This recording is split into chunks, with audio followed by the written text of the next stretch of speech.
இறைவனுடைய உதவியை கொண்டு வாழ வேண்டும் என்பது நமக்கான ஒரு உள்உணர்வு. இந்த உணர்வு துன்பமான காலங்களில் வேதனையில் இருக்கும் பொழுது அந்த வேதனையிலிருந்து நம்மை பாதுகாத்துக் கொள்ளவும், காப்பாற்றிக் கொள்ளவும், விடுவித்துக் கொள்ளவும் விரும்புகின்றோம். நம்மை காப்பாற்றிக் கொள்வதற்கும் நம்மை அந்த வேதனையிலிருந்து விடுவித்துக் கொள்வதற்கும் நாம் இறைவனிடம் திரும்புகின்றோம். இந்த இரண்டிலும் கூட வேதனை வந்த பிறகு அதிலிருந்து நம்மை விடுவித்துக் கொள்ள வேண்டி இறைவனிடம் திரும்புகின்றோமே தவிர இந்த வேதனை நம்மை தீண்டுவதிலிருந்தும் நம்மை பாதுகாத்துக் கொள்ள வேண்டி இறைவனிடம் நாம் திரும்புவதில்லை. வேதனை முற்றிய பிறகு இப்பொழுது நான் அந்த வேதனையிலிருந்து விடுவிக்கப்பட வேண்டும் என்று விரும்புகின்றேன். ஆனாலும் மீண்டும் இந்த வேதனை வரக்கூடாது என்று பாதுகாத்துக் கொள்ள வேண்டிய அந்த பிரார்த்தனையை அமைப்பதில்லை. என்னுடைய துன்பங்களிலிருந்து என்னை விடுவித்துக் கொள்ள விரும்பும் பொழுதும் என்னுடைய முயற்சிகளை எல்லாம் முடித்த பின்னர் தான் இறைவன் பக்கம் திரும்புகின்றேனே தவிர எனக்கு வேறு வழி இல்லை என்ற அந்த நிலை வரும் வரையில் இறைவனை பற்றிய எண்ணமே இல்லாமல் எனக்கு நான் என்னை காப்பாற்றிக் கொள்ள முடியும் என்ற அந்த ஒரு பாதையின் மீதுதான் நான் அமைகின்றேனே தவிர வேதனை வந்த பிறகு உடனடியாகவும் நாம் இறைவன் பக்கம் திரும்புவதில்லை. இறைவனை பற்றிய நம்முடைய எண்ணம் என்ன? மனிதனாக நம்மை இறைவன் படைத்திருக்கின்றான் என்று நாம் அறியும் பொழுது அந்த மனிதனுக்குரிய சிறப்புத்தன்மை என்ன, எவ்விதம் நம்மை படைத்திருக்கின்றான் என்பதையும் நாம் சிந்தித்து உணர வேண்டியவர்களாக இருக்கின்றோம். மனதை கொண்டு மனிதனாக நம்மை படைத்திருக்கின்றானே தவிர உடலை கொண்டல்ல. நாம் வாழ்வது மனதை கொண்டுதானே தவிர உடலை கொண்டல்ல. நாளைய வாழ்க்கையை நாம் விரும்புகின்றோம். விருப்பத்தில் அமைகின்றது. என்னுடைய உடல் நாளைக்கு என்று இன்றே அமைவதில்லை. நாளைக்குத்தான் அந்த உடல் அந்த நாளை பற்றிய சுக துக்கங்களை அனுபவிக்க ஆரம்பிக்கின்றது. ஒவ்வொரு நொடிப்பொழுதிலும் அப்படித்தான். என்னுடைய அடுத்த நிமிடம் என் மனம் எதை விரும்புகின்றதோ அதில் என்னுடைய வாழ்க்கை அமைய வேண்டும். அப்படி இல்லை என்றால் வேதனைப்படுகின்றது. இந்த வேதனை நாளடைவில் உங்களுக்கு பெரும் சோதனையாக வர இருக்கின்றது. உங்களுடைய பொருள்கள் அடிப்படையிலான வாழ்க்கையை அது அமைக்கும் பொழுது அந்த வேதனையை நாம் அடைகின்றோம். பொருள் அடிப்படையிலான வாழ்க்கை எது? உங்களுடைய உடல் உறுப்புகள், உங்களுக்கு வெளியே இருக்கக்கூடிய சுற்றுப்புற சூழ்நிலைகள், வெயில், மழை, குளிர், விளைச்சல்கள், தானியங்கள், உணவு வகைகள், இன்னும் உங்களுடைய மக்கள், நீங்கள் சுகப்பொருள்களாக வைத்திருக்கொண்டிருக்கிற உங்களுடைய பெருமைக்குரிய ஜடப்பொருள்கள் வீடுகளில் வைத்திருக்கின்றோமே, அவற்றை கொண்டு பெருமையும் கொள்கின்றோம். நான் வசதியாக வாழ்ந்து கொண்டிருக்கின்றேன் என்று. இவற்றையெல்லாம் நீங்கள் சிந்தித்து பார்ப்பீர்களானால் உங்களுடைய மனம் உங்களுக்கு முக்கியமாக நாளைய வாழ்க்கையை பற்றி இவையெல்லாம் வேண்டும் என்று விரும்புகின்றது. ஆனால் அந்த வாழ்க்கைக்குள், நாளைய வாழ்க்கைக்குள் இன்று நான் நுழைய முடியாது, நாளைக்குத்தான் நுழைய வேண்டும். ஆனால் மனம் நுழைந்து விடுகின்றது நாளைய வாழ்க்கையில். மனம் பிரதானம் என்பதற்கான ஒரு அடையாளத்திற்காக இந்த உதாரணம். இன்னும் 2 வருடங்கள் கழித்து, 5 வருடங்கள் கழித்து, 10 வருடங்கள் கழித்து என் மனம் செல்கின்றது, அப்படி வாழ்க்கை எனக்கு வேண்டும் என்று. பொருள் அடிப்படையில் என் உடலை கொண்டு அந்த 10 வருடத்துக்கு பின்னால் நான் நின்று போக முடியாது, அவசரப்படவும் முடியாது. ஒவ்வொரு நிமிடமும் கழிய வேண்டும். அந்த 10 வருடங்களுக்குள் நீங்கள் உங்களுடைய எண்ணங்களை சீரமைத்துக் கொள்ளுங்கள். உங்களுடைய வாழ்க்கை அதுவாகத்தான் இருக்கிறது. இறைவனுடைய பாதையில் உங்களுடைய மருத்துவம் என்று கொள்ளாதீர்கள். இறைவனுடைய பாதையில் நீங்கள் வாழ வேண்டும். அந்த பாதையில் இறைவனுடைய அனுகிரகத்தில் நீங்கள் இருக்கின்றீர்கள். இறைவனுடைய ஆசீர்வாதத்திலும் இறைவனுடைய அனுகிரகத்திலும் அவனுடைய நற்கொடையிலும் நீங்கள் வாழ விரும்பும் பொழுது அவன் நன்மையை தவிர உங்களுக்கு நாடமாட்டான், நன்மையைத்தான் நீங்கள் விரும்புகின்றீர்கள். அந்த நன்மை என்ன என்பதை நான் பார்க்கும் பொழுது அந்த நன்மையும் அருபமான ஒரு உணர்வாக நான் உணர்கின்றேனே தவிர பொருளாக பார்ப்பதில்லை. பொருள்கள் படைக்கப்பட இருக்கின்றன. நீங்களே நாளைய வாழ்க்கையில் நாளை வரும்பொழுது தான் நுழைகின்றீர்கள். நீங்கள் விரும்பக்கூடிய பொருட்கள் மட்டும் அங்கே ஏற்கனவே இருக்கப் போகிறதா, அல்லது உங்களுக்காக அவன் படைத்திருக்கக்கூடிய அந்த உயிராற்றல் மிக்க சூழ்நிலைக்குள் நீங்கள் வாழ விரும்புகின்றீர்களா? இது உங்களுக்காக இறைவன் அமைக்கக்கூடிய கேள்வி. பொருளாக நீங்கள் வாழ விரும்ப முடியாது, அருளாக நீங்கள் வாழ விரும்புங்கள். நீங்கள் அந்த அருளுக்குள் நுழைவிக்கப்படுவீர்கள் அந்த நேரம் வரும்பொழுது. இன்று உங்களுடைய தேவைகள் பூர்த்தியாகி கொண்டிருக்கின்றன. சுகம் என்ற தேவை உங்களுக்காக பூர்த்தியாகி கொண்டிருக்கின்றது. அது பொருள் அடிப்படையிலானது அல்ல, அருள். அவன் கொடுத்திருக்கக்கூடிய அந்த மனமும் அந்த உயிரும் அந்த ஆற்றலும் உங்களுக்கு சுகத்தை கொடுத்து கொண்டிருக்கின்றது. உடலை பார்த்துக்கள், உடலை நீ ஆரோக்கியமாக வைத்துக்கள். ஏன்? சுகமாக வாழ்வதற்கு.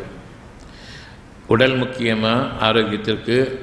என்னுடைய உள்ளத்தினுடைய உணர்வு, அதற்கேற்ற உயிர், அந்த உயிருக்கான ஆற்றல் முக்கியமா? என் உடல் ஆரோக்கியமாக இருப்பதற்கு. உடல் வாழ்வதற்கே உயிர் முக்கியம். உடல் ஆரோக்கியமாக இருப்பதற்கு அந்த உயிரின் ஆற்றல் முக்கியம். இந்த இரண்டையுமே, உயிரையும் சரி உயிர் ஆற்றலையும் சரி, நீங்கள் பார்க்க முடியாத ஒரு அருபமான மாபெரும் சக்தி உங்களுக்காக உங்களுடைய உள்ளத்தில் அமைக்கப்பட்டிருக்கின்றது. எது வேண்டும் என்று அது உங்களிடம் கேட்கும். நீங்கள் விரும்புங்கள் வேண்டியதை. எதனை விரும்புகின்றீர்களோ அதனை வேண்டுங்கள், எதனை வேண்டினீர்களோ அதனை விரும்புங்கள். பொறுமையை கொண்டு உங்களுடைய வாழ்க்கை இப்பொழுது தொடரட்டும். இந்த அருபமான விஷயங்கள் எதுவும் உங்கள் கை கால்களால் செய்யக்கூடியதல்ல. உங்கள் கை கால்களை கொண்டு உபயோகப்படுத்தி, உங்களுடைய வாய்களை உபயோகப்படுத்தி நீங்கள் அதனை சம்பாதிப்பவர்கள் இல்லை. ஏனென்றால் அது மனிதர்களிடம் கிடையாது. உயிரோடு வாழ வேண்டும் என்று விரும்புங்கள், உடலோடு வாழ வேண்டும் என்று விரும்பாதீர்கள். உடலுக்கு எந்த பயிற்சியையும் கொடுக்காதீர்கள். மனதிற்கு சிந்தனையையும், சிந்தனையின் காரணமாக தெளிவையும், தெளிவின் காரணமாக ஆறுதலையும் அமைதியையும் கொண்டு உங்களுடைய உடலை வழிநடத்துங்கள். உங்களுடைய உயிரை பதற்றம் என்ற ஒன்றுக்குள் நீங்கள் நுழைக்காதீர்கள், அவசரம் என்ற ஒன்றுக்குள் நுழைக்காதீர்கள். நீங்கள் உயிர் வாழ வேண்டும், உடல் வாழ வேண்டும் என்று விரும்பாதீர்கள். உயிரை பாதுகாத்துக் கொள்ளுங்கள், உடலை பாதுகாத்துக் கொள்ளுங்கள். இந்த இரண்டில் எது முக்கியம் என்பது உங்களுக்கு தெரியாதல்ல. உயிரை பாதுகாத்துக் கொள்ளுங்கள், உடலை பாதுகாத்துக் கொள்ளுங்கள். உடலை பாதுகாத்துக் கொள்ள மருத்துவர்கள் வருவார்கள், உயிரை காப்பாற்ற இறைவன் ஒருவன் தான்.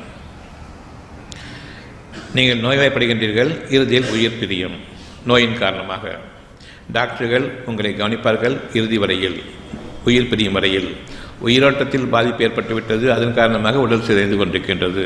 உயிரோட்டம் அழகாக இருக்கின்றது, அதன் காரணமாக உடல் நன்றாக இருக்கின்றது, ஆரோக்கியமாக இருக்கின்றது. உயிர் இருக்கிறது, அதன் காரணமாக அவர்கள் இன்னும் பிணமாகவில்லை. உயிர் பிரிந்துவிட்டால் அந்த உடலானது சிதைந்து போகும், நாற்றம் எடுக்க ஆரம்பிக்கும். இப்பொழுது நீங்கள் அறிய வேண்டியது உயிர் வாழ்க்கையா உடல் வாழ்க்கையா? உடல் இப்பொழுது சிதைந்து கொண்டிருக்கின்றது, அதாவது உயிர் ஆற்றல் உங்களை விட்டும் நீங்கிக் கொண்டிருக்கின்றது, உயிர் உங்களை விட்டும் பிரிந்து கொண்டிருக்கின்றது. இது தெளிவாக தெரிய வேண்டும். உயிரை பற்றி அறிபவர்கள் மனிதர்களில் டாக்டர்கள் அல்ல, மனிதர்களும் அல்ல, இறைவன் ஒருவன் தான். இறை உணர்வில் வாடுங்கள். இப்பொழுதும் உயிராற்றலுடன் வாடுங்கள், உடல் வலிமையுடன் வாழாதீர்கள். அது உங்களுக்கு பொருத்தமானதல்ல. உயிர் ஆற்றல் தான் உடல் வலிமை. உயிராற்றல் வேண்டும்.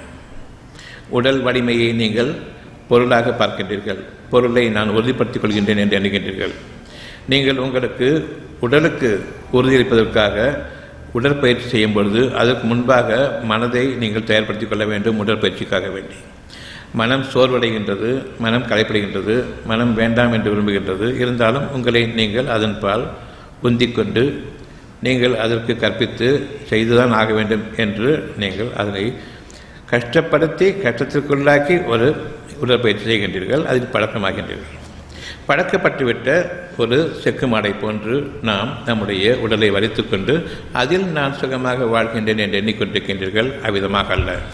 உங்களுடைய உயிராற்றல் குறைந்து கொண்டு வருகின்றது என்பதை நீங்கள் அறிய வேண்டும். உடம்பு இறந்துவிட்டால் உடல் கொஞ்சம் கொஞ்சமாக இறுக ஆரம்பிக்கும். உயிர் பிரிந்து விட்டால் உடல் இறுக ஆரம்பிக்கும், கை கால்கள் இறுக ஆரம்பிக்கும். உயிரோட்டம் குறைந்ததற்கு காரணம் நான் இறந்து கொண்டு வருகின்றேன். என்னுடைய முயற்சியின் காரணமாக உடலை பாதுகாக்க வேண்டும் என்று முயற்சியின் காரணமாக உள்ளத்தை பாதுகாக்க வேண்டும், அழகாக வைத்துக்கொள்ள வேண்டும், அமைதியாக வைத்துக்கொள்ள வேண்டும். அது உயிராற்றலை சிதைக்காது, தடுமாற்றம் செய்ய வைக்காது, அதிர வைக்காது. இதன் காரணமாக என் உடல் அழகாக இயங்க ஆரம்பிக்கும், இயங்கும். இறுதி வரையில், என் இறுதி மூச்சு வரையில், எனக்காக விதிக்கப்பட்ட நாளை நான் முடிக்கும் வரையில் அது நிகழ வேண்டும் என்று நீங்கள் விரும்புங்கள். அந்த உயிராற்றலில் தான் உங்களுடைய வாழ்க்கை அமைந்திருக்கிறே தவிர மாடுகள், ஆடுகள் போன்று, மிருகங்களைப் போன்று, கால்நடைகளைப் போன்று நீங்கள் படைக்கப்படவில்லை. அவற்றுக்கு மனம் கிடையாது, உள்ளம் கிடையாது. உங்களுக்கு இந்த இரண்டும் உண்டு. இதை கொண்டு நீங்கள் வாழ்வதற்கு நீங்கள் விரும்பும் பொழுது உங்களுடைய உடலை வலிமையாக்கிக் கொள்ளுங்கள். உயிர் பிரிந்த பிறகு உங்களுக்கு உடல் இறுகி கொண்டு வருகின்றது. காரணம், அங்கு உயிரோட்டம் இல்லை, இரத்த ஓட்டம் இல்லை. இரத்த ஓட்டம் எப்பொழுது இல்லையோ இறுகி கொண்டு வருகிறது. இது தெளிவாக தெரிய வேண்டும். மருத்துவம்தான். ஆனால் மருத்துவர்களுக்கு இது விளங்காது. இறந்த பிறகு அந்த தசைகள் எல்லாம் இறுகி கை கால் அசைக்க முடியாத அளவுக்கு அது இறுகிவிடும் என்று தெரியும். இப்பொழுது இதே அடிப்படையை உங்களுடைய உயிரோட்டத்திற்கு கொண்டு வாருங்கள். நான் எக்ஸசைஸ் செய்கிறேன். இந்த எக்ஸசைஸ் செய்யும்போது தம் பிடிச்சி நிறுத்தும்போது மசில்ஸ் இருக்குது இல்லையா, இறுக்கமாகுது இல்லையா? இறுக்கமாகும் பொழுது அங்கு இரத்த ஓட்டம் போகுமா, நன்றாக போகுமா, குறையுமா? வேகமாக இரத்த ஓட்டம் போய் கொண்டிருக்கிறது. ஆனால் அங்கே இருக்கிற மசில்லாம் இருக்கும்போது அதுக்கு இடையில போகக்கூடிய இரத்த ஓட்டம்லாம் தடைபடுமா, நல்ல முறையில் விசாலமான முறையில் தடை இல்லாமல் போகுமா? லூஸாக விட்டுட்டா எப்பட்டிருக்கும், அதை இறுக்கி பிடிச்சா உள்ளுக்குள்ளே போகக்கூடிய அந்த இரத்த ஓட்டங்கள் இறுக்கி தடைப்பட்டு அந்த இடத்துக்கு இரத்த ஓட்டம் போகாமல் தடுக்கப்படுகிறது. இப்போ அந்த குறிப்பிட்ட உறுப்பு எந்த பக்கம் நம்ம அதிகமாக நாம் உடற்பயிற்சி செய்யணுமோ அந்த உறுப்புக்கு போகக்கூடிய இரத்த ஓட்டம் தசை நார்கள் இறுக்கத்தின் காரணமாக செல்ல முடியாத அளவுக்கு ஆகும்பொழுது அந்த தசை நார்கள் செத்த மாதிரி ஆகுமா, ஆகாது. இரத்த ஓட்டம் குறைஞ்ச பிறகு அது ஒரு உணர்விழந்த நிலையில் உயிரோட்டம் இல்லாத நிலைக்கு ஆகுமா, ஆகாதா? இதன் காரணமாக இறந்த பிறகு எப்படி உடல் இருக்குதோ அதே மாதிரி தானே அந்த தசை நாங்கள் இறுகி போகுது. அறிய வேண்டும். உடல் பயிற்சிகளின் காரணமாக நாம் உடல் உறுப்புகளுக்கு செல்லக்கூடிய அந்த இரத்த ஓட்டத்தை தடை செய்கின்றோம். அந்த உறுப்புகள் அரைகுறையாக இறந்து கிடக்கிறது. அதன் காரணமாக உறுதியாக இருக்கிறதை தவிர இது உடல் ஆரோக்கியம் அல்ல. ஆங்கில மருத்துவத்தை பின்பற்றும் பொழுது நமக்குள்ள தரித்திரம், நம்முடைய சொந்த அறிவு நீங்குகிறது. தரித்திரம் பிடித்த மருத்துவத்தை நாம் நம்முடைய ஆரோக்கியத்திற்கு நாம் ஆக்கிக்கொண்டோம்.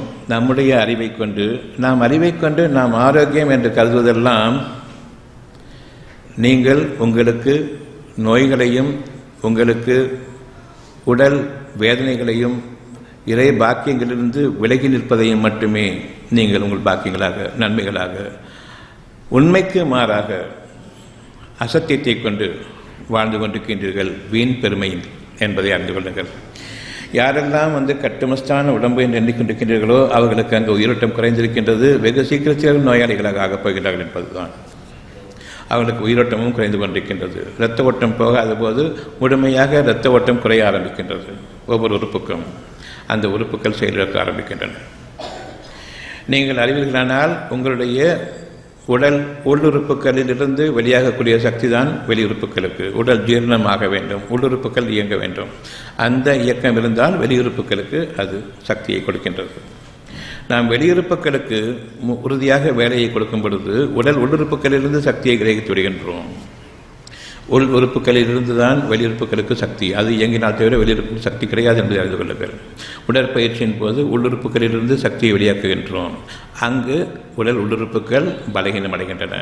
இனி நீங்கள் உண்ணக்கூடிய உணவிலிருந்து அந்த பலகீனமான ஜீரணத்தை கொண்டு எவ்வளவு கெட்ட சக்திகளாக இருக்க முடியுமோ அந்த கெட்ட சக்திகள் உருவாகின்றன. அரைகுறையாக, முழுமையான சக்தி கிடையாது. இதனை ஆங்கில மருத்துவம் அறியாது. இறைவனுடைய உணர்வுகள் உங்களுக்கு கற்பிக்க வேண்டும். மனிதனை பின்பற்றுவதைப் போன்ற ஒரு கேடு கிடையாது. அதிலும் நான் உயிரை காப்பாற்றுவேன் என்று சொல்லக்கூடிய மனிதர்கள் தான் இந்த மனிதர்கள் உயிரை காப்பாற்றுவேன் என்ற பெயரில்தான் உடலை பற்றி அவர்கள் ஆராய்ந்து கொண்டிருக்கின்றார்கள். உயிரிலிருந்து தான் உடல் விளைந்திருக்கிறது என்பதை அறியாமல். அடிப்படை மருத்துவத்திற்கு அடிப்படை உயிர் காப்பாற்றப்பட வேண்டும், உடல் அல்ல. காரணம், உயிர் நன்றாக இருந்தால் அதிலிருந்து விளையக்கூடியது உடல். அனைத்து உடற்பயிற்சி முறைகள் அவ்வளவும் மனிதனுடைய வீணான கற்பனையிலிருந்து பெருமையை கொண்டு ஒருவருக்கொரு உபயோகித்துக் கொண்டு வாழ்ந்து கொண்டிருக்கிற வாழ்க்கை. சுகமாக இருக்கும் பொழுது, நோய்வாய்ப்பட்டு இருக்கும் பொழுது அந்த உடற்பயிற்சி செய்ய முடியுமா? நான் ஆரோக்கியமாக வாழ்வதற்கு உயிரோட்டம் என்ற ஒன்று எனக்கு வேண்டும், அதில் எனக்கு வாழ்க்கை இருக்கின்றது, ஆரோக்கியமான உடலை கொண்டு என்று எண்ணும் பொழுது, நான் நோய்வாய்ப்பட்டிருக்கும் பொழுது உயிர் காப்பாற்றப்பட நான் ஓய்வில் இருக்க வேண்டுமா அல்லது எக்ஸசைஸ் செய்யணுமா? இறை வழி மருத்துவம் என்பது உங்களுடைய உணர்வில் இருக்கிறதே தவிர ஊர் மக்களையும் உலக மக்களையும் பின்பற்றுவதில் இல்லை என்பதை அறிந்து கொள்ளுங்கள். இறைவனுடைய நேரடியான உதவி உங்களுக்கு வேண்டுமென்றால் உள்ளத்தின் பக்கம் திரும்புங்கள், மூளையின் பக்கம் திரும்பாதீர்கள். இது களிமண்ணால் படைக்கப்பட்டது. உள்ளம் என்பது இறை ஆற்றலால் படைக்கப்பட்டது, அதற்கு உருவம் கிடையாது. ஆற்றலுக்கும் சக்திக்கும் மகாசக்திக்கும் உருவம் கிடையாது, அது ஒரு ஆற்றல் என்பதை அறியுங்கள்.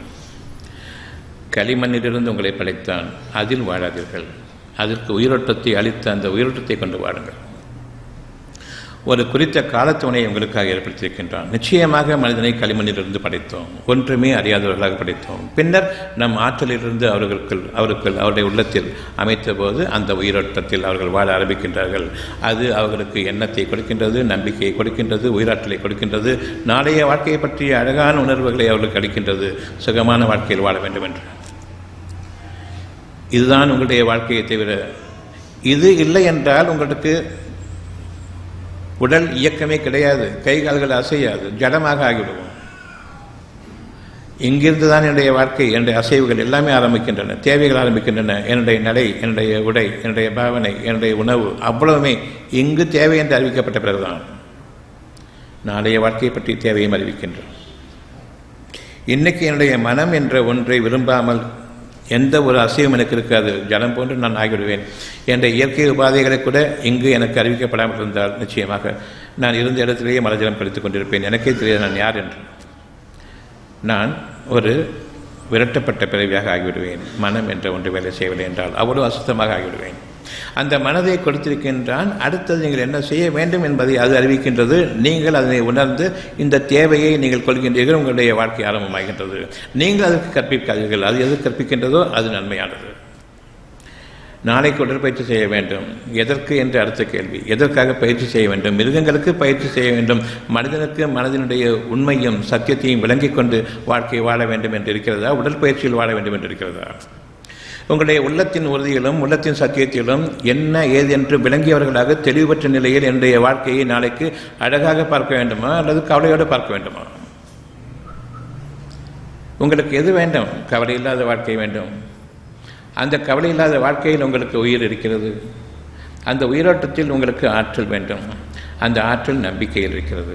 நம்பிக்கையும் உறுதியும் தெளிவும் கொண்டு நீங்கள் வாடும் பொழுது எந்த குறையும் இல்லாத உயிரோட்டம் நடந்து கொண்டிருக்கின்றது, மனதிலிருந்து உருவாகிறது. அந்த மனதில் இறை ஒன்றை செய்திருக்கின்றது, சுகமாக வாடுங்கள் என்று. சுகத்திற்கு அர்த்தமும் தெரியாது. சுகம் கடையில் வாங்கக்கூடிய ஒரு பொருள் அல்ல. அதை கொண்டு நீங்கள் வாழ்வதற்கு உயிர் என்பது கடைச்சரக்கு அல்ல. எப்படி நாம் தீர்மானிக்கின்றோம் இது கடைச்சரக்கு, நான் வெளியிலிருந்து வாங்க வேண்டும் என்று? மனிதனை ஒரு துன்பம் தீண்டுகிறது. இப்பொழுது அவன் உள்ளத்தை கவனிக்காமல் உடலை மட்டும் கவனித்ததன் காரணமாக உடலாக தெரிந்து கொண்டிருக்கூடிய மனிதர்களுடைய போக்குகளையும் கவனித்து அவர்கள் பொருள்களாக எழுதிய வடிவங்களை கொண்டு இது வாழ்க்கை என்று தத்துவங்களை கொண்டும் அசுத்தத்தை கொண்டும் கல்வி அறிவு என்ற கல்வி அறிவை வைத்துக்கொண்டு களவாணி படிப்பை வைத்துக்கொண்டு நான் வாழ்கின்றேன். உங்களுடைய படிப்பு அவ்வளவுமே பணம் சம்பாதிப்பதற்கு மட்டும்தான் உதவுமே தவிர வேறு எதற்கும் உதவாது என்பதை அறிந்திருப்பீர்கள். அந்த பணத்தை சம்பாதிப்பதற்கு குணக்கேடுகளை கொண்டு தான் சம்பாதிக்க முடியுமே தவிர நல்ல குணத்தை வைத்துக்கொண்டு நேர்மையான வழியை கொண்டு ஒருவனும் சம்பாதிக்க முடியாது. அன்று கைக்கும் வாய்க்கும் நிகழக்கூடிய ஒரு வாழ்க்கையை தவிர பெரும் வாழ்க்கையை வாழ வேண்டும் என்று ஒவ்வொருவரும் விரும்புகின்றீர்கள். அதற்கு குணங்களை விட்டுவிட வேண்டும். பணம் வேண்டுமென்றால் இது நாம் வாழ்ந்து கொண்டிருக்கிற வாழ்க்கையினுடைய சத்தியம். பொய் சொல்லாமல் வாழ முடியாது. தெரிந்திருந்தும் அந்த பாதையில் தான் நாம் நிலைத்திருக்கின்றோம். இது இறைவனுக்கு பொருந்தாது என்று தெரிந்திருந்தும் வேறு என்ன வழி என்று கேட்போம். இறைவன் பக்கம் திரும்புங்கள், அது ஒரு வழிதான் என்றால் அதை நம்ப முடியாது. இப்பொழுது இறைவனுக்கும் நமக்கும் இடையே இடைவெளி ஏற்பட்டுவிட்டது. நான் எனக்கு நன்மையை சம்பாதித்துக் கொள்வேன் என்று விரும்புகின்றேன். எனக்கு நான் நன்மையை சம்பாதித்துக் கொள்வேன். உங்களால் நன்மையை சம்பாதிக்க முடியுமா என்று நீங்கள் சிந்தித்து பார்க்க வேண்டும். அத்தியாயம் 10 வசனம் 18. தங்களுக்கே நன்மையோ தீமையோ செய்து கொள்ள இயலாத அல்லாஹ் அல்லாதவற்றை இவர்கள் வணங்குகின்றார்கள், வேண்டும் என்று விரும்புகின்றார்கள், அதன் அளவில் முயற்சிக்கின்றார்கள், கடும் பிரயத்தனத்தை மேற்கொள்கின்றார்கள். உங்களுக்கு உங்களுடைய நற்குணங்களை இறைவன் அளித்திருக்கின்றான். அந்த குணங்கள் தான் உங்களுடைய இறை ஆற்றல். இறை ஆற்றல், உயிராற்றல் சொல்லவில்லை. அந்த இறை ஆற்றலிலிருந்து உங்களுடைய உயிர் ஆற்றலுடன் பிறப்பிக்கப்படுகின்றது நீங்கள் நல்ல குணத்தோடு வாடும் பொழுது. நான் மதியற்றவனாக இருக்கின்றேன், என் மனம் இப்பொழுது சஞ்சலப்படுகின்றது, என்ன செய்வது என்று தெரியாமல், எந்த வழி என்று தெரியாமல் நான் இப்படி நிற்கதியாக நிற்கின்றேனே என்று சஞ்சலப்படுகின்றது. அந்த மனதில் தெளிவான பாதை தெரியும் பொழுது மனம் அமைதியடைகின்றது. இறைவனுக்கு நான் நன்றி உணர்வோடு நான் அமைகின்றேன். தெளிவு என்ற ஒன்று மனதிற்கு வரும்பொழுது நிச்சயமாக அங்கு இறை உணர்வு நிலைத்திருக்கும். தெளிவில்லாத குழப்ப நிலை ஏற்படும் பொழுது இறைவனை மறந்த நிலையில் யார் எனக்கு உதவி செய்வார்கள் என்று மனிதன் பக்கம் நான் திரும்புகின்றேன். மனிதர்களோ இறைவன் கூறுகின்றான் அத்தியாயம் 10:18, தங்களுக்கு நன்மையோ தீமையோ செய்து கொள்ள சக்தி இல்லாதவற்றை அவர்கள் தங்களுக்கு உரிமையாக்கி கொண்டார்கள் இறைவனை விடுத்து. நன்மை என்பது பொருள் அல்ல, அது உணர்வு. நன்மை என்பது பொருள் அல்ல, அது உணர்வு. அதனை நீங்கள் எப்படி உங்களுடைய கண் காது மூக்குக்கு புலப்படக்கூடிய அறிவை கொண்டு இதுதான் என்று நீங்கள் அறிகின்றீர்கள். வெளிப்புற புலன்களுக்கு தெரியக்கூடியவை எல்லாமே உருவங்களாக இருந்தால் தவிர கிடையாது.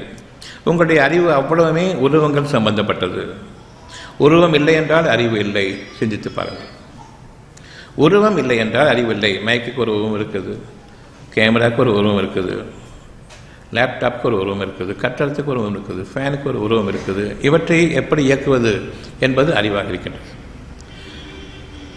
இந்த அறிவு பொருள்கள் உயிரற்றவை. எந்த ஒரு கண்டுபிடிப்பாக இருந்தாலும் சரி உயிரற்றவை. நான் உயிரற்ற ஜடங்களோடு வாழ்ந்து கொண்டிருக்கின்றேன், இது எனக்கு சுகம் என்ற அடிப்படையில். உயிரில்லாத எந்த ஒன்றுமே உங்களுக்கு சுகமில்லை என்பது தெரிய வேண்டும். மனிதன் மிகப்பெரிய படைப்பு. அவனுக்கு உயிரில்லை என்றால் அது நாற்றம் எடுக்கும், அதனை அப்புறப்படுத்த வேண்டும். அது வெறும் பாடி. எனக்கு உயிர் அற்ற ஒரு சூழ்நிலையில் நான் வாழ்ந்து கொண்டிருக்கின்றேன்.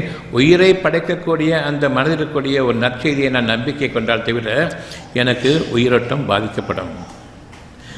அந்த நற்செய்திக்கு பெரும் ஊறு விளைவிக்கக்கூடிய ஒரு அதிர்ச்சி ஏற்பட்டால் அந்த நிமிடமே உயிர் பிரிந்துவிடும்.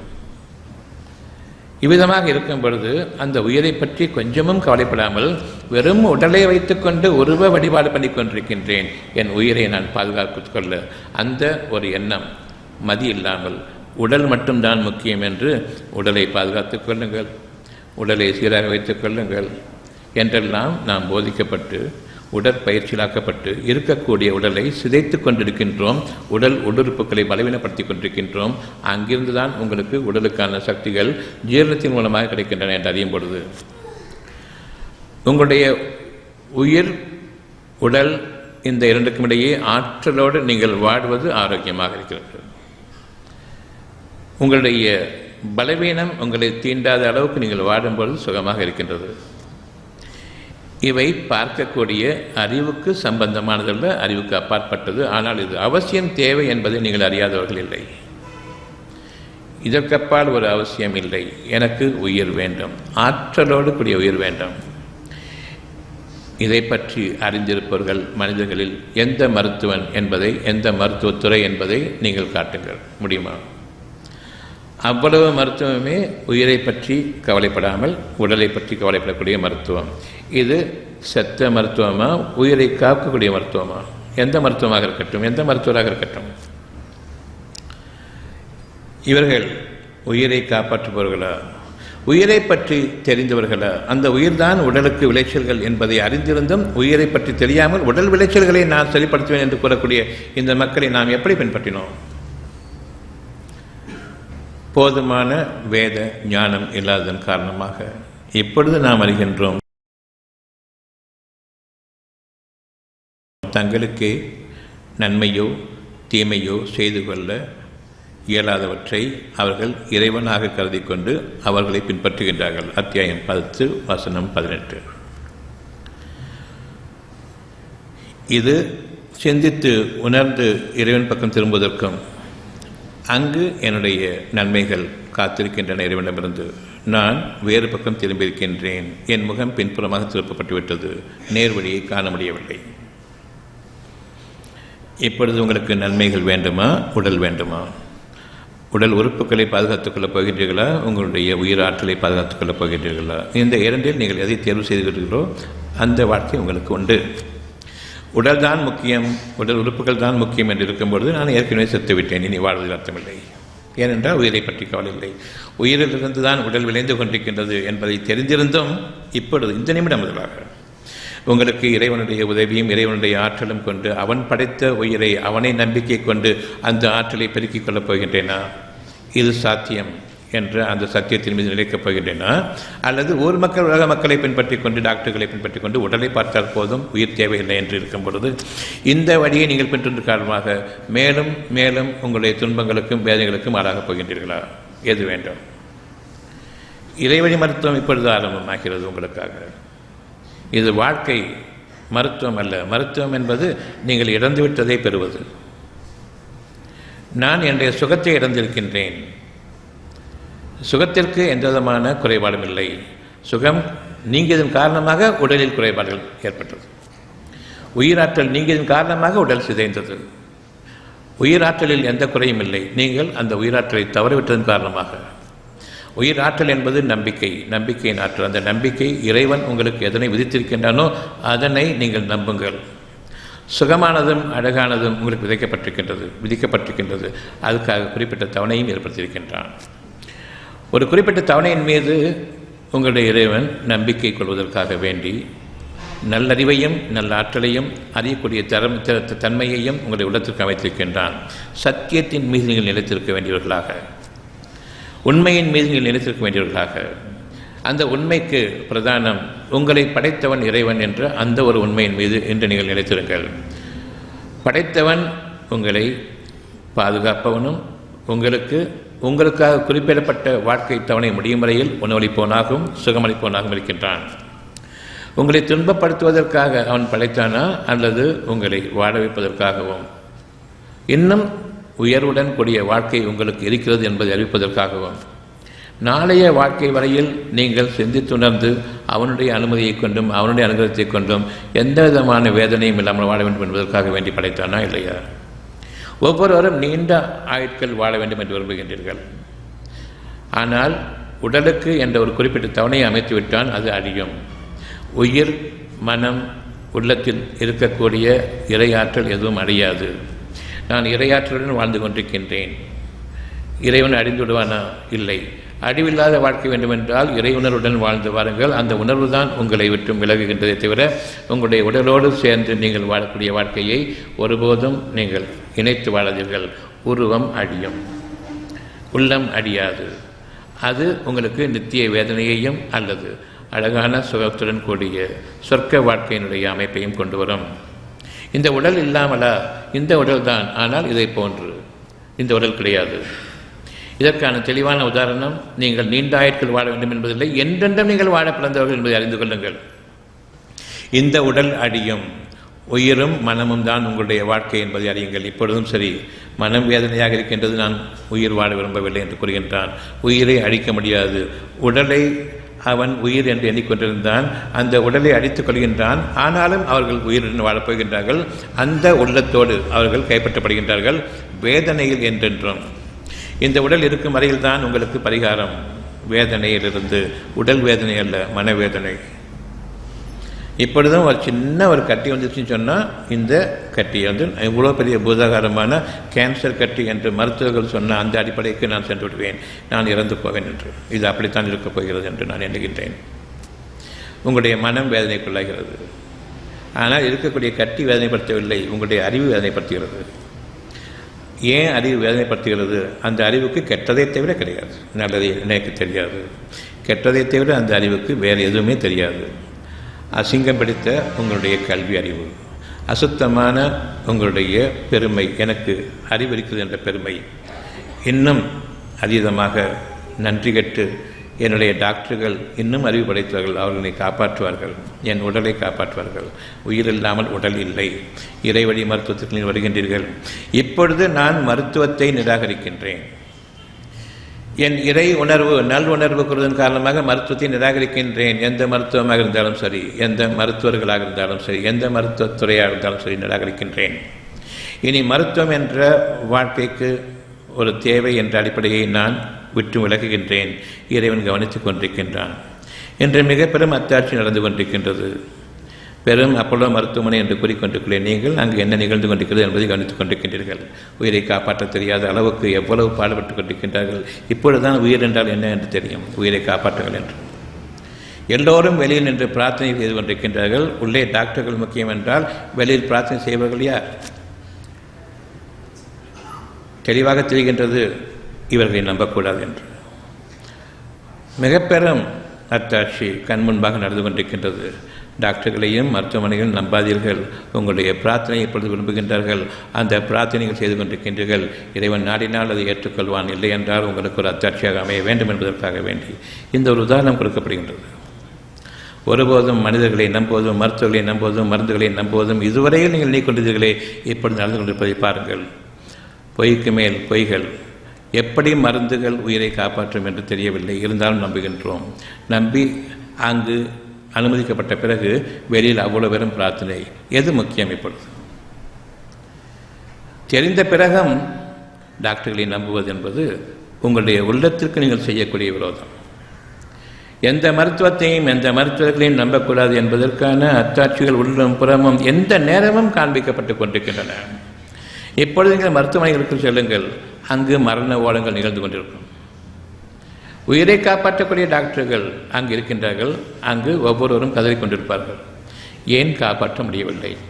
சாதாரணமாக கூறுவார்கள், கொஞ்சம் இறந்து போயிட்டால் கொஞ்ச நேரத்துக்கு முன்னாடி வந்து நாங்கள் காப்பாற்றியிருப்போம்னு சொல்லிட்டு சொல்லக்கூடிய டாக்டர்கள்.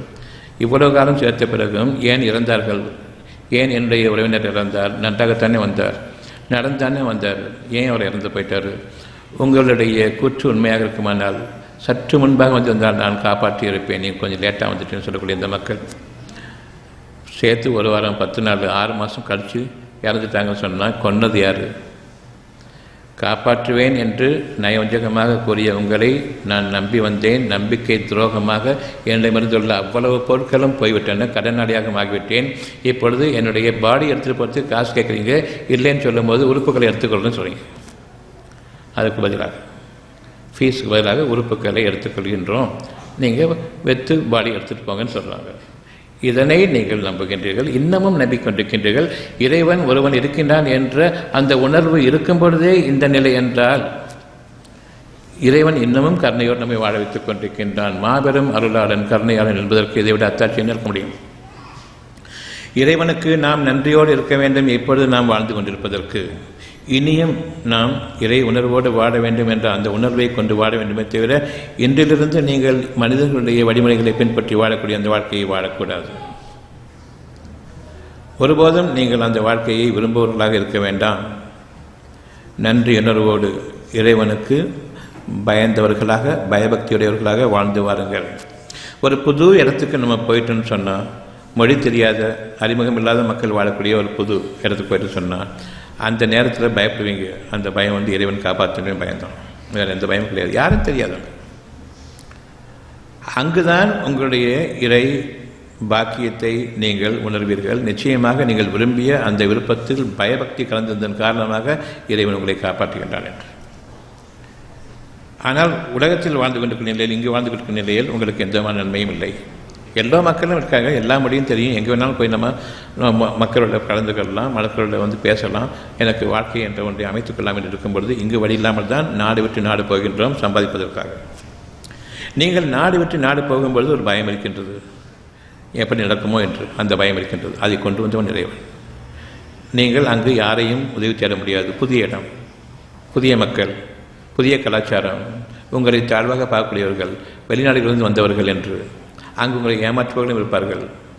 இங்கே உள்நாட்டுக்காரர்களே ஏமாற்றிக் கொண்டிருக்கும் பொழுது வெளிநாட்டுக்கு செல்லும் பொழுது அங்கும் ஏமாற்றிக் கொண்டிருக்கின்றார்கள். நான் பாதுகாக்கப்பட வேண்டுமே, என்ற பயம். யாரெல்லாம் தங்களுடைய மக்களை அனுப்பிவிட்டார்களோ வீட்டிலும் பயந்து கொண்டிருப்பார்கள், கடவுளை வேண்டிக் கொண்டிருப்பார்கள். அந்த பயபக்தியின் காரணமாக அவர்களுக்கு ஒரு நல்வாழ்க்கை, அவர்கள் மூலமாக இவர்களுக்கும் அந்த பாக்கியங்களிலிருந்து வாழ்க்கை உண்டு, சுகமான வாழ்க்கை உண்டு. நீங்கள் நாடு விட்டு நாடு போகும்பொழுது யாரை நீங்கள் அடைக்கின்றீர்கள் என்பதை உள்ளத்தை கவனியுங்கள். அந்த உள்ளட்சம் உங்களுக்குள்ளேயே இருக்கிறது, வெளியே கிடையாது. அதனை கவனிப்போன் இறைவன் ஒருவன் தான். நிற்கதியாக நிற்கக்கூடிய அந்த நேரத்தில் இறைவனுடைய உதவி வருகின்றதை தவிர எனக்கு என்று பல மக்கள் இருக்கின்றார்கள் என்று வைத்துக் கொண்டிருக்கும் வரையில் இறைவனுடைய பாக்கியம் இல்லை. நான் தனித்து விடப்பட்டவனாக ஒரு அனாதையை போன்று நான் ஆகும் வரையில் இறைவனுடைய பாக்கியம் இல்லை. அனாதையை போன்று எல்லா உறவுகளும் இருந்தாலும், எல்லா படிப்பறிவும் இருந்தாலும், அவ்வளவு சுகங்கள் இருந்தாலும், சொத்துக்கள் இருந்தாலும் பயம் இருக்க வேண்டும். இவையெல்லாம் உதவாது உயிருக்கு என்று. உயிருக்கு இவை அனைத்தும் உதவாது. உயிருக்கு உதவக்கூடியது மனம் ஒன்றுதான். அந்த மனதில் இறைவனுடைய வாக்கு இருக்கின்றது. நீங்கள் கவலையில்லாத வாழ்க்கையில் வாழ வேண்டும். நீங்கள் உலகத்தினுடைய பொருள்களை நம்பாமல் நான் உங்களை ஒன்றுமில்லாத நிலையிலிருந்து படைத்தேன், அதில் நீங்கள் வாழ வேண்டும். அவன் உங்களுக்கு அனைத்து பாக்கியங்களையும், உங்களுடைய தேவைகள் அனைத்தையும், வாழ்வாதாரங்களையும் கொண்டு வருவான் என்ற அந்த நம்பிக்கை வேண்டும். அவன் ஒருவனை தவிர கதி இல்லை என்ற அந்த சரணாகதி தான் நீங்கள் கும்பிடுதல் என்று கூறுகின்றீர்களே அந்த வார்த்தைக்கான பொருள். அவனை தவிர கதி இல்லை என்பதுதான் அல்லாஹ் என்ற வார்த்தையினுடைய பொருள். இவர்கள் அல்லாஹ்வை ஒரு ஒளி வடிவமாக கும்பிடுகின்றார்கள், அவ்வளவுதான். மற்றவர்கள் உருவ வடிவமாக கும்பிடுகின்றார்கள், அவ்வளவுதான். மற்றவர்கள் ஒளியாகவே ஆக்கி வைத்துக் கொண்டு கும்பிடுகின்றார்கள். நெருப்பாக ஆக்கி வைத்து ஒரு ஒளிக்காக வேண்டி ஒரு உதாரணத்திற்கு நெருப்பை வைத்துக் கொண்டு கும்பிட்டுக் கொண்டிருக்கிறார்கள்.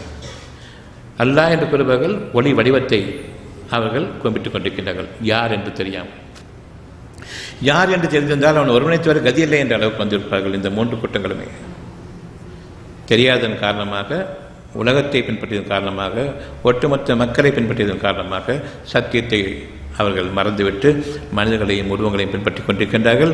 அதில் உயிர் கிடையாது. உங்களுடைய உள்ளத்தை பின்பற்றுங்கள், அங்கு உயிர் இருக்கிறது. உயிரளிப்பதற்குரிய அந்த அழகான வார்த்தைகள் இருக்கின்றன. உயிருக்கு உயிரோட்டம் அளிக்கக்கூடிய அந்த சத்தியம் அங்கே இருக்கின்றது. அதனை நம்பும் பொழுது உயிரோட்டம் பிறக்கின்றது. அந்த உயிரோட்டத்தில் என்னைக்கு பிறந்த குழந்தைக்கு எப்படி ஆற்றல் இருக்குமோ, 100 வயசு வாழ்க்கை ஆற்றல் அங்கே இருக்குதோ அப்படிப்பட்ட ஒரு ஆற்றல் பிறக்கிறது என்று அறிந்து கொள்ளுங்கள். அது படிப்படியாக உங்களை உங்களுடைய இறைவனுடைய பாதையில், அதாவது அவன் உங்களுக்காக விதித்த நன்மையின் பாதையில் உங்களை அழைத்துச் செல்லும். இப்பொழுது அனைவரும் விரும்பிக் கொண்டிருக்கின்றீர்கள் சுகம் வேண்டும் என்று. சுகம் வேண்டும் என்று இருக்கின்றது. அது என்ன சுகம்? தலைவலிக்குதுன்னா தலைவலி சுகம் போகணும், கால் வலிக்குதுன்னா கால் வலிக்கான சுகம், கால் வலி போகணும். வறுமைன்னு சொன்னால் அந்த ஒரு வேதனை வேறு. மனதிற்கு நிம்மதி என்ற சுகம் வேண்டும், அந்த வறுமை ஒழிய வேண்டும். மனிதர்கள் காரணமாக எனக்கு துன்பங்கள் இருக்கின்றன, கேடுகள் என்னை நெருங்க வேண்டாம், கெட்ட மனிதர்களை நெருங்க வேண்டாம், அவர்கள் என்னை விட்டு விலக வேண்டும், அந்த சுகம் வேண்டும். தீமைகள் என்ற ஒன்று பொருள் வடிவமாக இல்லை, தீமை என்பது உணர்வாக உங்களுக்கு அமைக்கப்பட்டிருக்கின்றது. இதனை இந்த விதம் நீங்கள் பார்க்க முடியாது. சுற்றுப்புற சூழ்நிலைகளில் மேலிருந்து வெப்பம் தாக்கக்கூடாது, கீழிருந்து எனக்கு பூமி நடுங்கி என்னை பிளந்து நான் அதற்குள் செருகப்பட்டுவிடக்கூடாது, கடல் உள்ளே புகுந்து நான் மூழ்கடிக்கப்பட்டுவிடக்கூடாது, வெள்ளம் வந்து நான் காணாமலாகிவிடக்கூடாது என்றெல்லாம் இறைவனுடைய வாக்குகள் அங்கே இருக்கின்றன. இன்னும் எந்தெந்த வேதனைகள் எந்த திசையிலிருந்து வரும் என்று உங்களுக்கு தெரியாது. இப்பொழுது நீங்கள் பயப்படுங்கள். அப்படி வந்துவிட்டால் நீங்கள் தடுப்பவர்கள் இல்லை.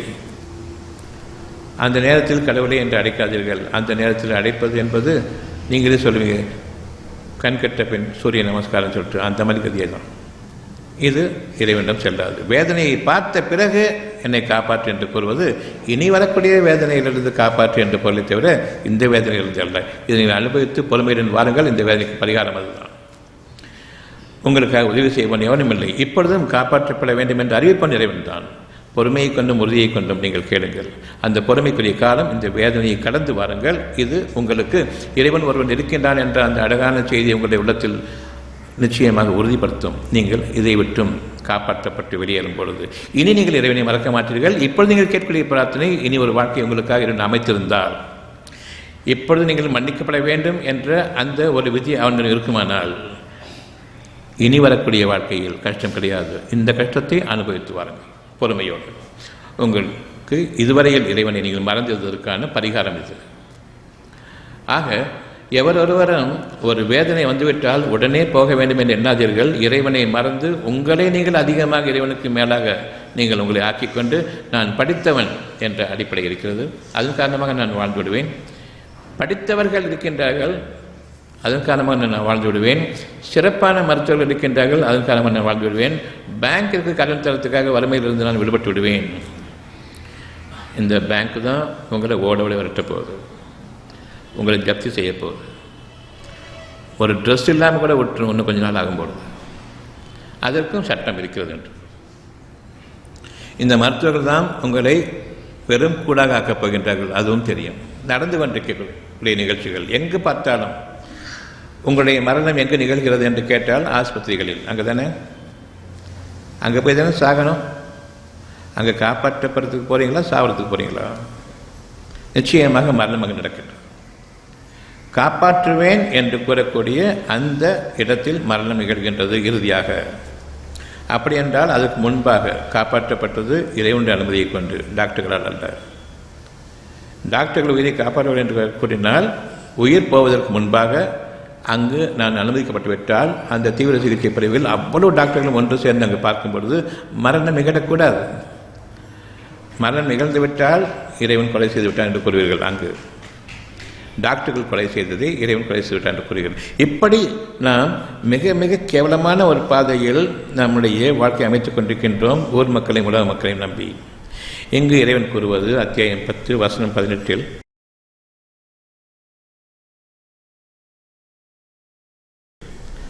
தங்களுக்கே நன்மையோ தீமையோ செய்து கொள்ள சக்தி இல்லாதவர்கள் தாங்கள் ஒருவருக்கொருவர் உயிரை காப்பாற்றிக் கொள்கின்றோம் என்று கூறுகின்றார்கள். தங்களையே தெய்வங்களாக ஆக்கிக்கொண்டார்கள். இறைவன் ஒருவனைத்தவர் கதியில்லை என்ற அந்த அல்லாஹ் என்ற வார்த்தைக்கான பொருள் கடந்த மகாசக்தியை தவிர இல்லை என்ற உள்ளத்தில் அமைக்கப்பட்டிருக்கின்றது. அதற்கு சரணாகதி ஆக வேண்டும் என்ற அந்த ஒன்றை நீங்கள் நீக்கிக்கொண்டீர்கள். கடவுளும் அல்லாஹும் ஒரே வார்த்தை, அவனைத் தவிர கதி இல்லை என்ற ஒரு மறந்த மகாசக்திக்கு இணையாக எதுவும் கிடையாது என்பதை அறிவிக்கக்கூடியது. ஆனால் இருவருமே அதை வேறொரு வடிவமாக ஆக்கிக்கொண்டார்கள். இவர்கள் பொருள் வடிவமாக ஆக்கினார்கள், அவர்கள் சப்தம் என்ற வடிவமாக ஆக்கிக்கொண்டிருக்கின்றார்கள். அதற்கு என்ன பொருள் என்று தெரியாமல் அவனைத் தவிர கதி இல்லை என்று கும்பிடுதல், உன்னை தவிர கதி இல்லை என்று. பிறகு எனக்கு இவ்வளவு பேர் இருக்கின்றார்கள் என்னை காப்பாற்றுவதற்கு என்று நாம் பிரிந்து தொலைகின்றோம். எங்கு கடுமையான ஒரு சோதனை நமக்காக இருக்கின்றது. நீங்கள் சோதனைகளில் விழுந்துவிட வேண்டாம். பொதுமக்களை பின்பற்றாதீர்கள், ஊர் மக்களை பின்பற்றாதீர்கள். உங்களுடைய வாழ்க்கையில் இறைவன் ஒருவனை தவிர கதி இல்லை என்ற அந்த உணர்வுக்கு நீங்கள் வர வேண்டும். இறை வழியில் உங்களுடைய வாழ்க்கை இன்று ஆரம்பமாக வேண்டும். என் இறைவனே உன்னை தவிர கதி இல்லை என்ற அந்த உணர்வை நான் இன்று பெற்றிருக்கின்றேன். உயிர் ஆற்றல் இருந்தால் தவிர சுகமில்லை என்ற அந்த ஒரு உணர்வை நான் பெற்றிருக்கின்றேன். உயிரை பற்றி எவனுக்கும் தெரியாது. அவ்வளவு அறிவும் களிமண்ணுக்கு ஒப்பானது, உயிரோட்டம் இல்லாதது. உயிராற்றல் மிக்க இந்த ஒரு மாபெரும் சக்தியை, உயிராற்றலை, நீ அமைத்த அந்த உயிராற்றலை பார்க்க முடியாது. ஆனால் அதுதான் நாளைய வாழ்க்கையினுடைய ஆரம்பம். இன்றைய வாழ்க்கையில் வித்தாக அமைந்திருக்கின்றது. இந்த உயிரிலிருந்து ஒரு அணு உருவாக இருக்கின்றது. உன்னுடைய அனுமதி இல்லாமல் ஒரு அணுவும் அசையாது. அந்த அணுவே உருவாக்கப்படுவது இந்த உயிரோட்டத்திலிருந்து. இந்த உயிரை நான் பார்க்க முடியாது, எந்த ஒரு உபகரணத்தை கொண்டும் கருவியை கொண்டும் பார்க்க முடியாது. ஆனால் இருக்கிறது என்று நம்பிக்கை கொண்டேன். இதை படைத்த உனக்கு நான் உருவம் கற்பிக்க கூடாது. நிச்சயமாக நான் மிக பெரும் தவறிலாகிவிட்டேன். இன்று நான் உருவ வழிபாடுகளிலிருந்து விலகுகின்றேன். உனக்கு பொருத்தமான வாழ்க்கையில் நீ என்னை அமைப்பாயாக. என் சந்ததிகளையும் கைவிட்டு விடாதே. உலக மக்களுடைய திசையின் பக்கம் திருப்பி விடாதிருப்பாயாக. உள்ளத்தின் திசையின் பக்கம் எங்களை திருப்புவாயாக. உள்ளத்தில் நாங்கள் குடிகொள்ள விரும்புகின்றோம், எங்களுக்கு உதவி செய். இதன் காரணமாக உலக மக்களுடைய அனைவருடைய ஒரு பார்வையும் எங்கள் மீது புதிய வழியை அவன் ஏற்படுத்தி கொண்டிருக்கின்றான். எல்லா தெய்வங்களையும் இல்லை என்று ஆக்கிவிட்டு உள்ளுக்குள் தெய்வம் என்று காட்டக்கூடிய இந்த ஒரு பாதை சரி என்று தெரிந்த பிறகும் உங்களுக்கு எதிராக மக்கள் நிச்சயமாக திரும்புவார்கள். தங்களுடைய சமுதாயத்திலிருந்து விலக்கப்பட்டவர்களாக உங்களை நினைப்பார்கள். தங்களுடைய குடும்பத்திலிருந்து விலக்கப்பட்டவர்களாக நினைப்பார்கள். நீங்கள் வெட்டப்படுவீர்கள், நீங்களும் வெட்டுவீர்கள். உங்களுடைய உறவுகள் வெட்டப்பட்டுவிடும், அவர்களும் உங்களை வெட்டிவிடுவார்கள். இது இறைவன் விதித்திருக்கின்றான். அத்தியாயம் 9 வசனம் 111.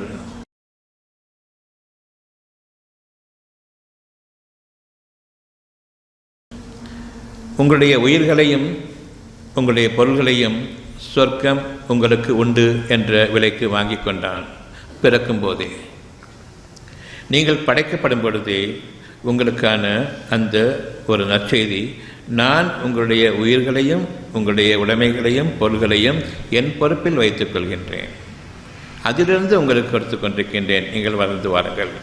சிறிய ஒரு குழந்தையாக இருந்து படிப்படியாக நாம் வளர்ந்து வருகின்றோம்.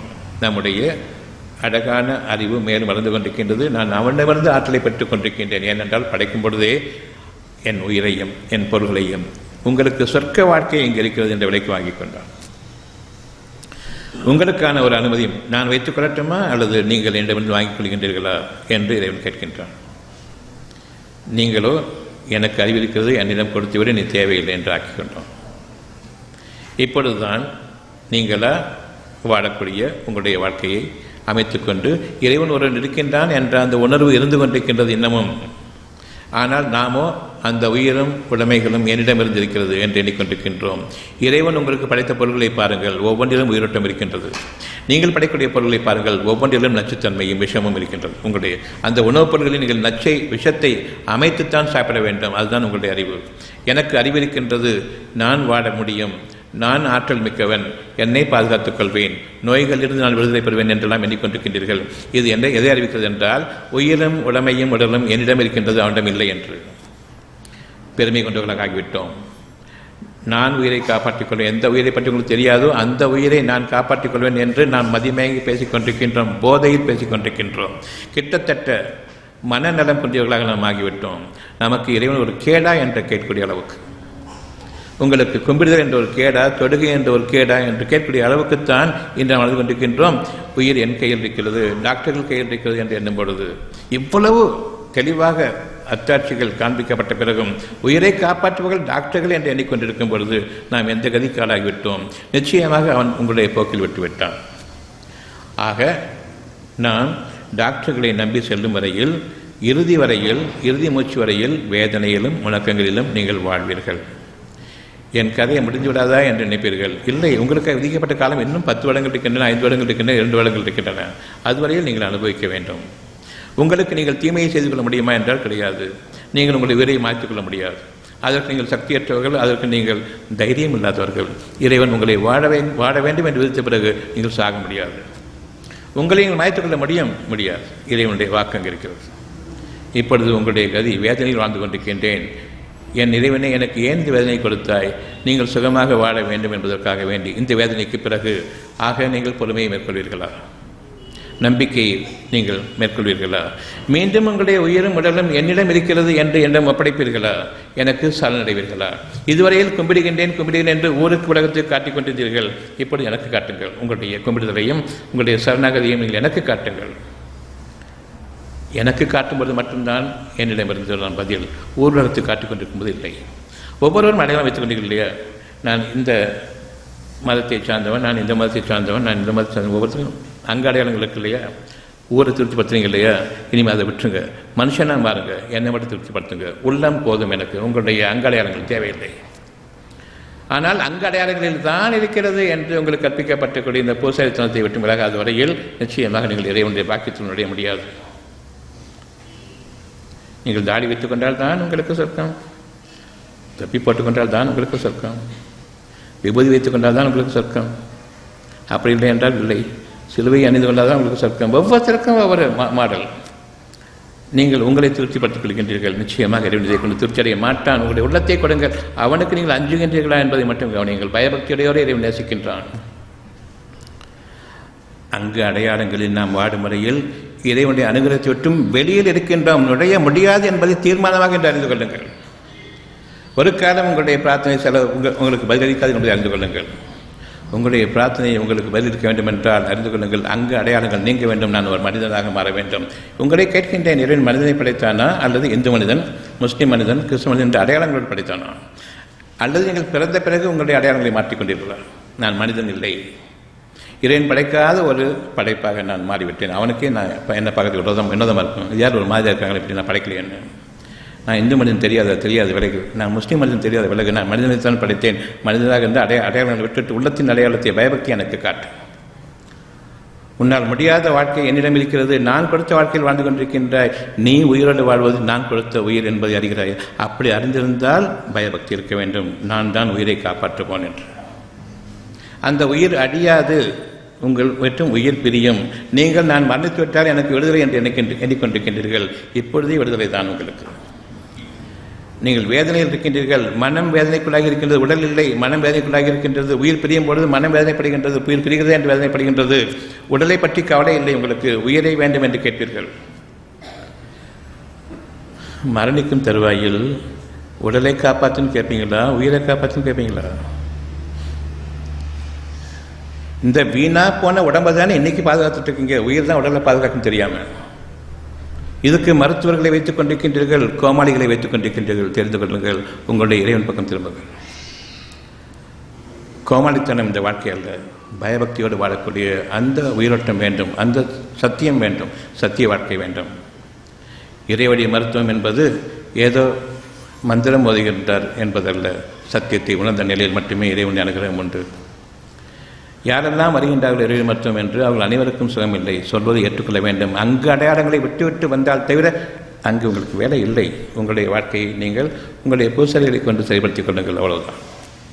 இறைவன் வேண்டுமென்றால் அங்கு அடையாளங்கள் நீங்க வேண்டும். உள்ளத்தின் அச்சம் வர வேண்டும், பயபக்தி வேண்டும். இப்பொழுது உங்களுடைய 3 குட்டைகளுக்கு தெரியும் பயபக்தி வேண்டுமா அல்லது அங்கு அடையாளம் வேண்டுமா என்று. உங்களுடைய 3 தெரியும். தெரிந்த பின்னரும் அங்கு அடையாளங்கள் தான் முக்கியம் என்று வாழ்ந்து கொண்டிருக்கின்றோம். இது இறைவனுக்கு பொருந்தாது.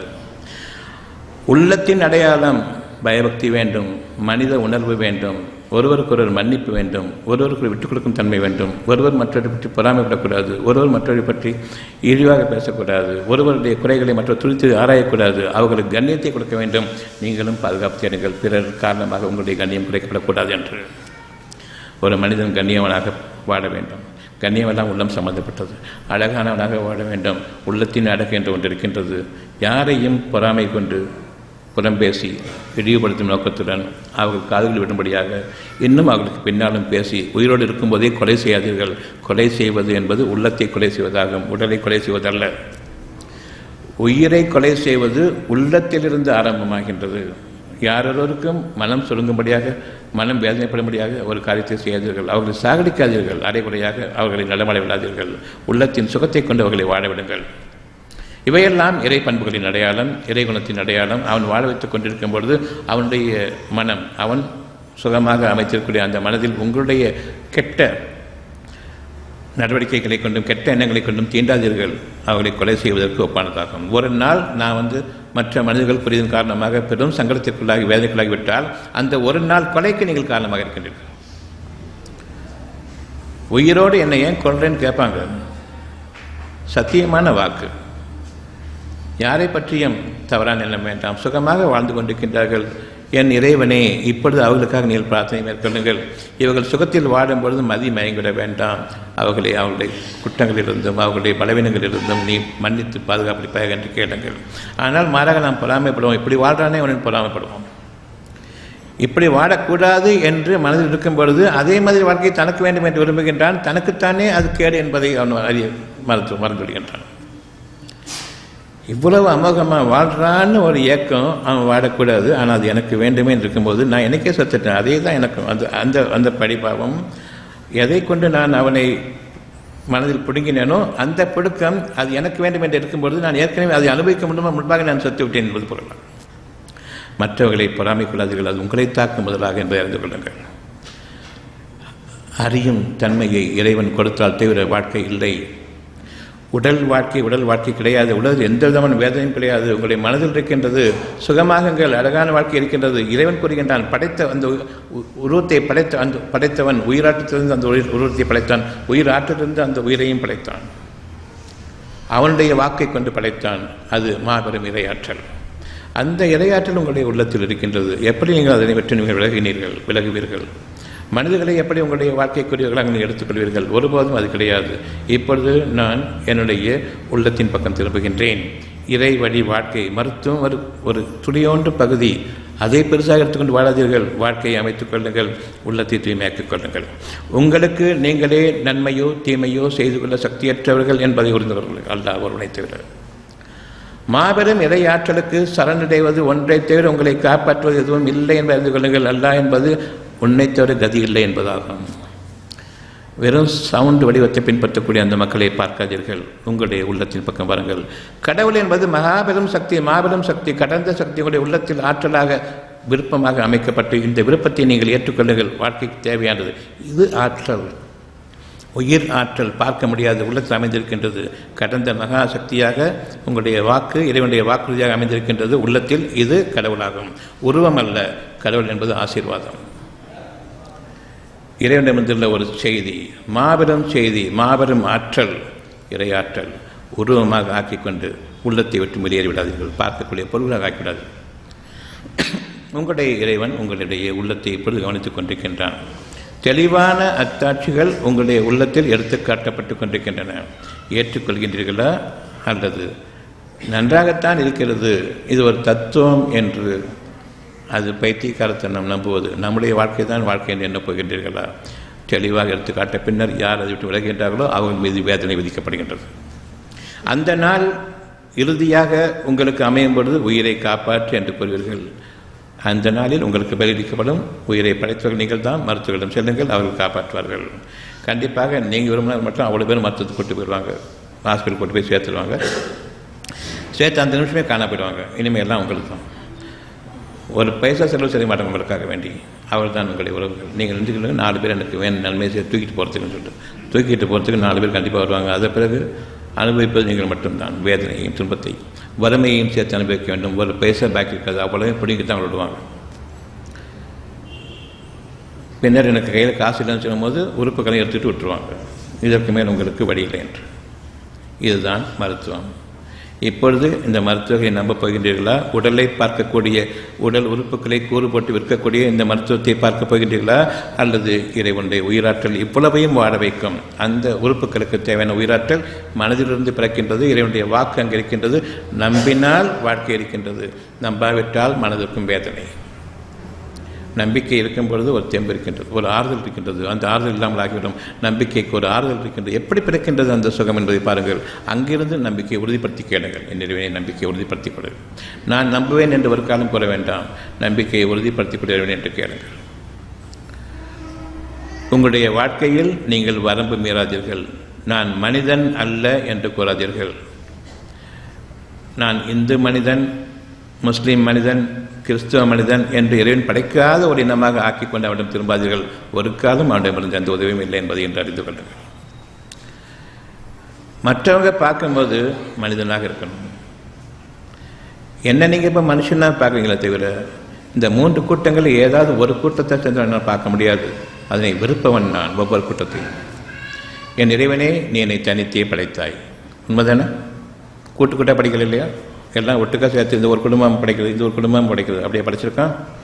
தனித்தனியே படைத்து பின்னர் என்னை தனியாகவே நீ கைப்பற்றப் போகின்றாய். கூட்டம் கூட்டமாக கைப்பற்றப் போவதில்லை. தனியாக விசாரணையும் இருக்கிறது. நன்மை தீமைக்குரிய விசாரணை. நன்மைகள் மிகுந்தால் எனக்கு சொர்க்கமும், தீமைகள் மிகுந்த நரகமும் இருக்கின்றது. அங்கும் தனித்தனியாக விசாரணை, கூட்டு விசாரணை கிடையாது. அப்படி இருக்கும்போது கூட்டு பிரார்த்தனை இங்கே எப்படி? எங்கு கூட்டம் போட்டு கோஷம் போட்டு விட்டால் இறைவன் பயப்பட்டுறான். அப்படி தானே? கோஷம் போட்டு இறைவனை பண்ணி வச்சிடலாம். அப்படி தானே? இங்கே நீங்கள் அதனை பண்ணிகிட்ருக்கீங்க. கோஷம் போட்டு என்னுடைய தீர்மானங்கள் நிறைவேற்றத்துக்கு, கவர்மெண்ட்டை பயமுறுத்துறதுக்கு இதெல்லாம் பண்ணிட்டுருக்கீங்களா? அந்த மாதிரி தான் நினச்சிட்ருக்கோம் இறைவனையும். இல்லை, தனியாகவே படைத்தான், தனியாகவே நீங்கள் கைப்பற்றப்படுவீர்கள், தனியாகவே விசாரணை. ஒவ்வொருத்தருடைய தேவைகள், அவர்களுடைய நன்மை தீமைகளுக்குரிய கூலி நரகமும் சொர்க்கமும் இது நமக்கு விதிக்கப்பட்டது. நம்ம மனதுக்கு தெரியும் உண்மை என்பது. பார்க்கவில்லை, உண்மை என்பது தெரியும். இந்த சத்தியத்தை அறிவித்த பிறகும் நாங்கள் ஒட்டுக்காக இருக்கோம், ஒரு கூட்டமாக இருக்கோம், நாங்கள் பார்த்துப்போம். எங்களுடைய பூசாரி எங்களை கவனிச்சுப்பார். அவருக்கு என்ன கதின்னு தெரியாது. ஞாபகம். உதாரணமாக உங்களுக்கு ஒவ்வொரு விஷயமும் தெளிவாக்கப்பட்டிருக்கின்றது. இந்த தெளிவாக்கப்பட்ட பின்னரும் எனக்கு மனிதர்கள் உதவி செய்வார்கள் என்ற எண்ணம் இருக்குமானால் அறிந்து கொள்ளுங்கள். அத்தியாயம் 10 வசனம் 18. அவர்கள் தங்களுக்கு நன்மையோ தீமையோ செய்து கொள்ள சக்தியற்ற ஜடங்கள் என்பது. எந்த ஒரு மனிதனும் சரி, அம்மாவாக இருக்கட்டும், அப்பாவாக இருக்கட்டும், பிள்ளையாக இருக்கட்டும், மனைவியாக இருக்கட்டும், கணவனாக இருக்கட்டும், உங்களுடைய உறவுகளாக இருக்கட்டும், உங்களுடைய சகோதரர்களாக இருக்கட்டும், ஒருத்தர் கூட அவருக்கு நன்மை செய்து கொள்ள சக்தியற்றவர்கள், தீமையும் செய்து கொள்ள சக்தியற்றவர்கள். இப்படிப்பட்ட ஜடங்களை நம்பி எங்களுக்கு ஒரு சமுதாயம் இருக்கிறது என்று ஒட்டுமொத்தமாக ஒரு இந்து சமுதாயம், முஸ்லீம் சமுதாயம், கிறிஸ்தவ சமுதாயம் என்று ஆக்கிக் கொண்டிருக்கின்றீர்கள். பூசாரிகள் இதற்கு இறைவனுக்கு பதில் சொல்ல வேண்டும். இவ்விதமாக பிரித்ததற்கு உங்களுக்கு மனம் என்ற ஒன்று இருந்து உங்களுக்கு தெளிவாக விளக்கப்பட்ட பின்னரும் பூசாரித்தனம் தான் எனக்கு முக்கியம், நான் பிரிந்துவிட்ட சமுதாயத்தில் உள்ளவன் என்று கூறுகிறானால் நிச்சயமாக இறைவன் கூறுகின்றான். அத்தியாயம் 6 159. யார் மனிதன் என்ற ஒரு சமுதாயத்தை விட்டு தங்களை வேறு சமுதாயம் ஆக்கின்றார்களோ, பிரிந்து விட்டார்களோ, அவர்களோடு உங்களுக்கு எந்த விதமான ஒட்டோ உறவோ கூடாது. நான் வேண்டுமென்றால். அத்தியாயம் 6 வசனம் 159. மனிதன் என்ற ஒரே ஆன்மாவிலிருந்து படைக்கப்பட்ட அந்த மனிதனை பல துண்டங்களாக ஆக்கியார் பிரிந்து விட்டார்களோ அவர்களோடு நீங்கள் எந்த சம்பந்தமும் வைத்துக் கொள்ளாதீர்கள், என்னுடைய நெருக்கத்தை விட்டு விலகியவர்களாவீர்கள். ஆக உங்களுடைய பிரார்த்தனைகள் இனி ஒருபோதும் செல்லுபடியாகாது என்ற அந்த உண்மையை நீங்கள் பயந்தீர்களானால் இன்று முஸ்லிம் மனிதன், கிறிஸ்துவ மனிதன், இந்து மனிதன் என்று கூறுவதற்கு பயப்படுங்கள். சாந்தமும் சமாதானமும் மிக்க வாழ்க்கைக்காக நான் உன் பக்கம் திரும்புகின்றேன். மனிதர்கள் பக்கம் திரும்பும்போது சாந்தமும் சமாதானமும் கெட்டுவிட்டது, தீவிரவாதம் தான் பாக்கியிருக்கிறது. இப்பொழுது தீவிரவாதிகளாக நாம் வாழ்வதிலிருந்தும் தீவிரவாதத்திலிருந்து நாம் பாதுகாக்கப்பட வேண்டியும் நீங்கள் விரும்புவது உண்மையானால் மனிதனாக மாறுங்கள். நிச்சயமாக இறைவன் மனிதனைத்தான் படைத்தான், மனிதனுக்கு மட்டும்தான் அவனுடைய பிரார்த்தனை செல்லுபடியாகும்.